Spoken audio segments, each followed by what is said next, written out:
What's going on, everybody? This is the Arex Delta Gen 2. So at this point, I just can't help myself. Every time I say Arex, I say Arex like it's a Key and Peele episode. So the Arex Delta Gen 2 in the L. So they have these in the M, the X, and the L.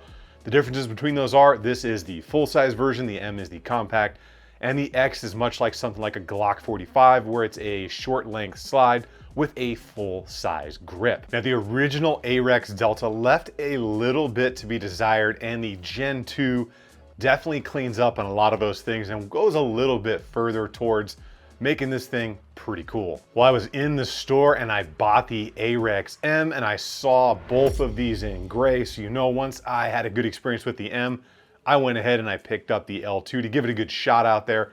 Even though these are the chassis system, much like the P320s where you can change the grip module out, although it is not quite as easy, and we'll get into more of that here in a couple minutes. But nonetheless, having some fun with the M, I got this bad boy loaded up, headed out to the range, and I ran it like something I would carry out there on a work belt. So let's check out a little bit of that range footage.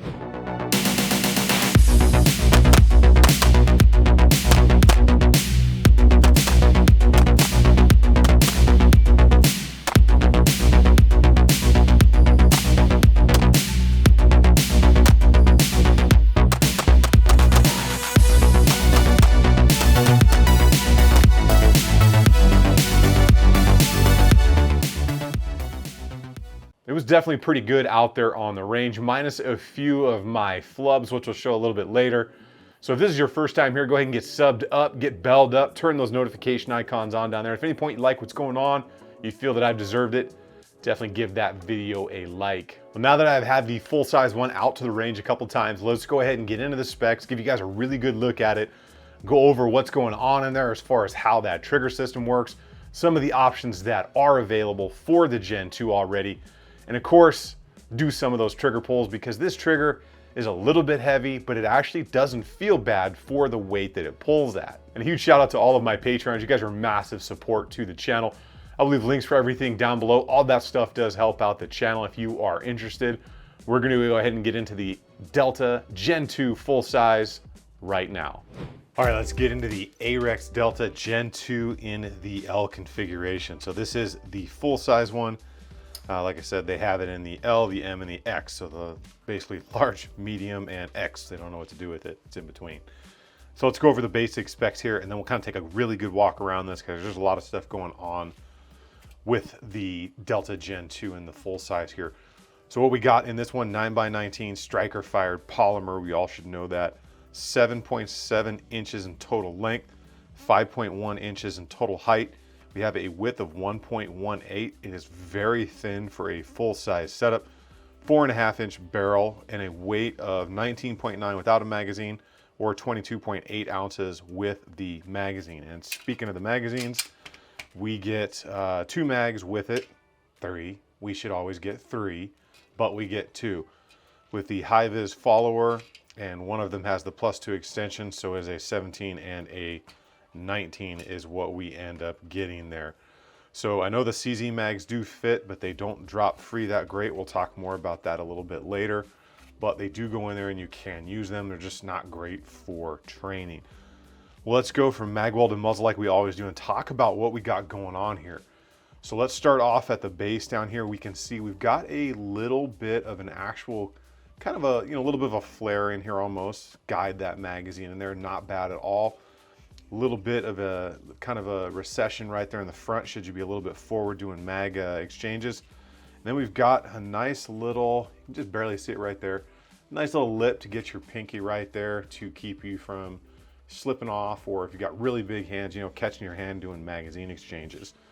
We do have 4 total interchangeable back straps on this bad boy with texture pretty much all around the grip. Now I really like it when the manufacturers do this, when they just give you texture almost everywhere except for the hard edges. So they were very specific about mentioning that all of the edges where it might catch something like this have really been, sectioned off or rounded off or left without that texture. So they put a lot of thought into this. It's very, the M at least is very well suited for everyday carry, concealed carry, stuff like that. Moving up, less aggressive grip angle than a Glock. Looks good, got the Arex logo right there. You can see some line work, kind of has like a futuristic look to it, especially once you look at that trigger. And then you can see the mag release right there, which we're going to talk about a little bit more. I tend to slip off of it. They do have an extended version. I haven't got one yet, but we will check that out. Coming up into that trigger guard, we kind of got a little undercut there, not real high, not real crazy, but everything in there is very, very nicely rounded off, and you can see that fully ambidextrous magazine release there. Little bit of just straight line work right there under that trigger guard, and then it kind of sections off and cuts up. You got a full-size rail, pick size, multiple slots up there to put all your stuff on. Come back to the trigger in just a minute once we get done with the frame. So moving up from there, you got an ambi slide stop, slide release there. It again is it's very small, very minimal, but I don't find myself missing that.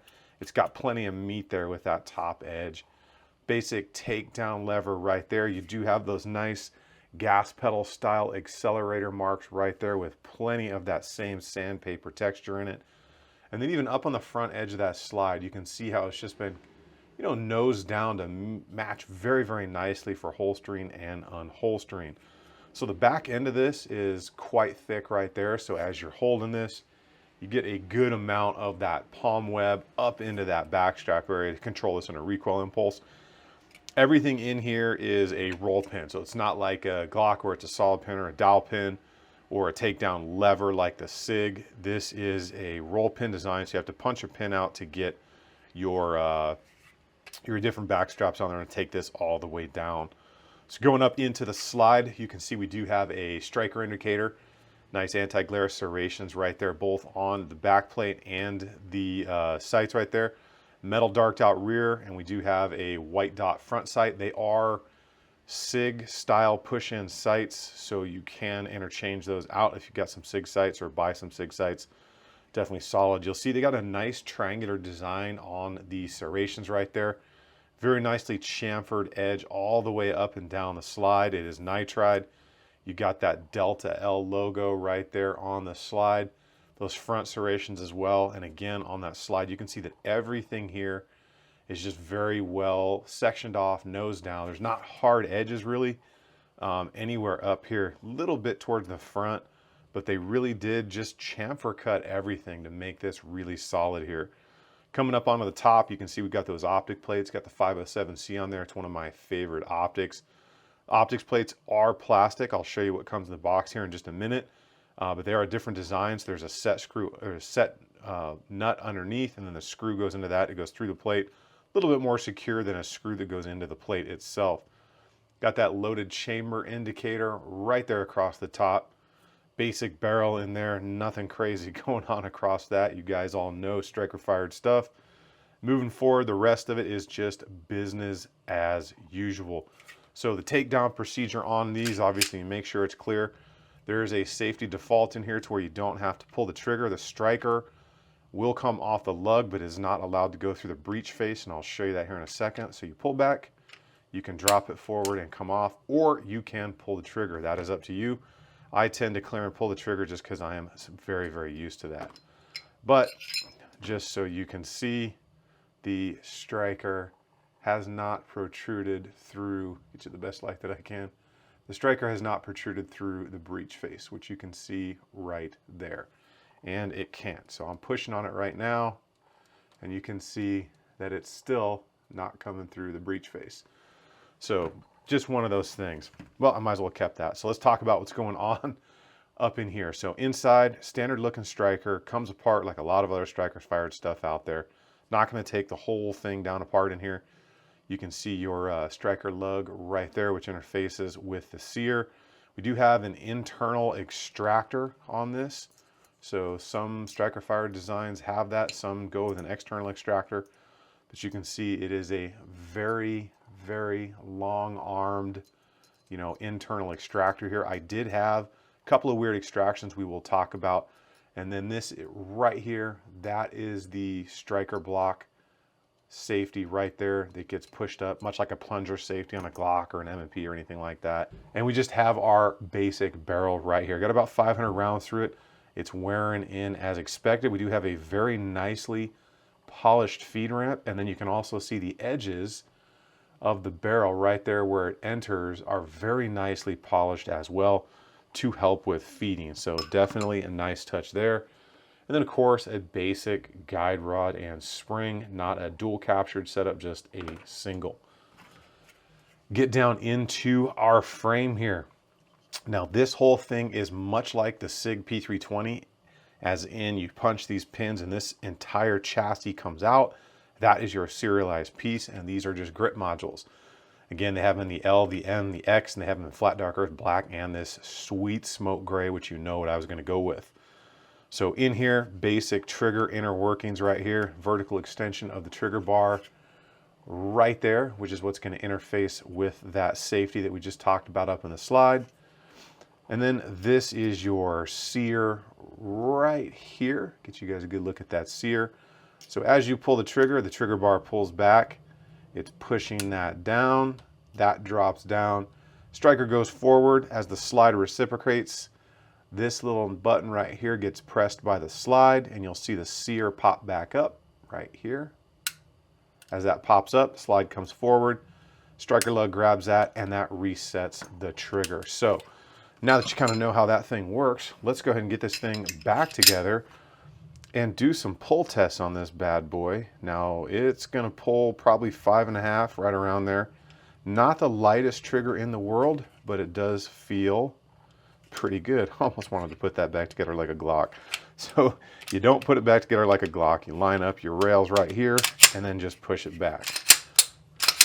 Quick functions check. So talking about the trigger, has a very much like Archon Type B looking trigger. Kind of it's flat mostly, but a little bit of an arc to it. The trigger shoe safety does go fully flush, as you can see there. Nicely chamfered off on the edge, just so you bring your finger in, you don't get caught. Very positive very positive trigger shoe safety. There's your take up, okay, and then we're gonna have a wall and just an immediate break. There's like almost no like measurable creep to the human finger anyways. So there's your wall, and it just breaks. It feels better now than it did when I first got it, that is for sure, but let's go ahead and do some trigger pulls because it's a little bit of a heavier trigger. Oops, slipped right off there. It is a little bit slick on this gauge for sure.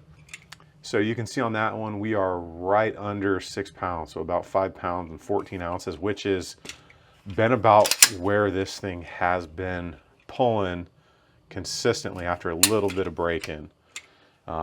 You can see again about 5 pounds and 12 ounces right there.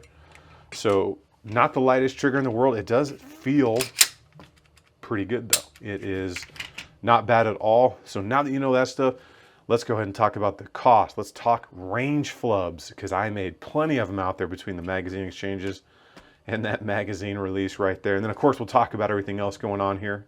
All right, so now you've had a really good opportunity to see what's going on with the L up close. And I knew this was gonna happen. Let's check out some of that range flubbage, all the magazine releases. And I knew this was gonna happen because I had the same experience with the M. It's a little bit of a different angle. That magazine release got me a couple times. Same thing with the M, and I knew I was gonna do it again, even though I tried to go slow at first. I just started getting frustrated out there, but that stuff tends to happen when you're trying new things out, and it's definitely not something that I carry a lot. So it's something that I would have to spend a little bit of time improving on so I could get my speed with those magazine exchanges up to where they should be. Now, Arex does have those extended magazine releases. I just haven't got one in yet to throw on here. And they do have all of those different grip modules, whether you want black, gray, flat, dark earth, in any of those 3 sizes. However, as I showed you up close, that chassis system is definitely not as easy as, say, the SIG, to just pull that whole FCU out, throw it in the new module, and go to work. You got to drive those pins out, put those pins back in.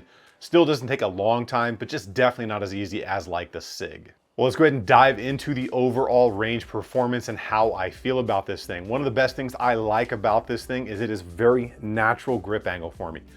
Feels good out there. It's a little bit lighter and it is far thinner. So I do feel a little bit more of that felt recoil, but even with the M, I feel it just come right back down and those sights are right back on alignment on that target. So even though it is a little bit more snappy, it definitely didn't bother me because of how fast it recovered back on my sight picture. And it's definitely as accurate as you're gonna need to be out there. Now I know like the whole extreme long range pistol shooting to like 100 yards plus has been like kind of a thing lately, and that's definitely cool. But let's remember, this is a pistol. If you're trying to do something with a rifle, use a rifle. If you're trying to do something with a pistol, use a pistol. Even though, yeah, it's pretty cool to say you've hit 100, 200, or I think one guy even hit like 300 yard with his H&K.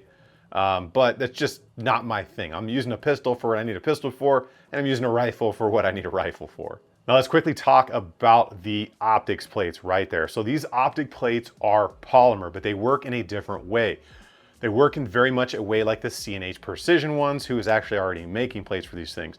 So the plate goes on, there's actually two like nuts that are underneath, and then the screws go through the optic, through this plate into the screw that's underneath the bottom. So instead of just having a screw go into the plate itself, it's going actually into a received threaded nut in there underneath the plate. So it's a little bit more secure. That's a better way to get an optic in there if you don't have it straight milled for that style of optic, because you're getting more threads into there over, say, something like an MOS plate. But the question I know is going to come up, are these going to be durable or are they going to break? Well, I don't know what you would have to do to put enough shear force on that to break it, but I don't think 99.9% of people are going to be damaging their plate unless they do something really stupid. Now, it's also well known that it will take the CZ mags, and yes, it will.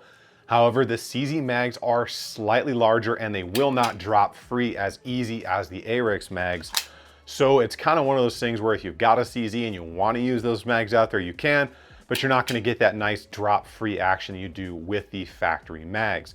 Now, speaking about the factory mags, Arex, come on, 3. Why aren't we getting 3 mags for this thing? Although the price is very solid, and we'll get to that in just a second. One thing I definitely wanted to bring was I had a couple of weird ejections out of this thing, and I don't know if it was ammo related or not, but I think I noticed the same thing on the M as well. And basically what happened was, instead of ejecting out like it normally should, it ejected straight up, and I think it hit the optic and went up like this, or hit and went back forward. And there's a couple times in the video where you actually see me and I'm shooting, you can see that, and I actually stop or I slow down because I'm recognizing that there's something not right. I'm basically seeing brass in my window instead of seeing a clear window and a dot and a target. I still didn't have any failures overall, but that was just one thing that I thought was a little odd, because it was very noticeable over the front of that slide that I was having some weird ejections. Now, I do have a few favorite things on this, and the first one is gonna be the texture. I love that sandpaper style texture because it's just great even when your hands are sweaty or dirty, to really keep a hold of that thing. Another thing that I really dig about this is it's using SIG sight. So it's not some kind of proprietary sight like some of the CZ stuff where it can be very difficult to get a set of aftermarket sights for it. There are several different brands that use the same size push-in kind of dovetailed sights. So that makes it a little bit easier should you be wanting, like, I don't know, sights that are actually usable when you put an optic on your optic ready slide. And then finally, the ergonomics. So it's a much more flatter profile depending on which backstrap you're using. And it works with my wrist quite well just to punch out there and have a very natural point of aim and a good point of impact once I send that round down range. And my least favorite thing about this is gonna be how they design the chassis system. So I know it's probably a big ask, and I said the same thing in my M video, but I think they really kind of missed it. If they'd have made that chassis system a little easier, I think it would have, I don't know, I guess pleased the end user a little bit more. And I know it probably would have made it more expensive, but I just think having an easier chassis system would have definitely put this a notch higher for me. And speaking about making things more expensive, let's talk about the cost. $470 for the optics ready version that comes with all the plates, the back straps, a cleaning kit, everything you need in that box to go out there and get to work besides a solid optic. That's a pretty aggressive price when you look at everything else in the market, especially in 2021 and what's going on, everything in prices. That was the off-the-shelf, in the display case price that I got at the local place that I go to all the time. And I gotta say, that's very aggressive. And I think that is definitely a price point where this thing is solid at that price point. The only thing I'll bring up is I have had a couple viewers get a hold of me and say they did have some either extraction, ejection, or feeding issues as well. And they almost said it was just related to like a break-in period, a couple hundred rounds or something like that. One thing I'll say to that is always clean and lube these things before you go to the range the first time. You're usually just gonna have a better experience. Also, knowing that there's a lot of bad ammo out there right now and some bad hard primers out there right now, people have just been shooting whatever they can get. I don't know if it's necessarily an issue with the Delta Gen 2 or if it is an ammo issue. Now, me personally, and I'll throw a picture up here of the Wolf casing, basically turned my AR into a muzzle loader, which was one round, rotted off range, one round, because I just couldn't get any of it to run in any of my rifles, which is weird because the first half of the case ran perfect and the second half of the case just won't run at all. So quality control. But that is what I have got for you today on the Arex Delta Gen 2 in the L. Hope you guys enjoyed learning about this thing. If you have any questions, let me know down below. Links will be down below. All of that stuff helps. Those are affiliate links. Huge thank you to all of my Patreon. Huge thank you to Shall Not Comply, who handles all of the swag for the channel. That is down below as well. You guys get out there, have some fun on the range. Remember, if you stay ready, you ain't got to get ready, and I will see you guys on the next one. Oh, and because everybody keeps asking, this is a local shop's hat to me. They don't sell them online, so I don't know how you can get one unless you drive to Arizona and go to the shop, which I can't say on here because YouTube doesn't allow me to say it. It's az.gword, and you'll see the logo, so look it up.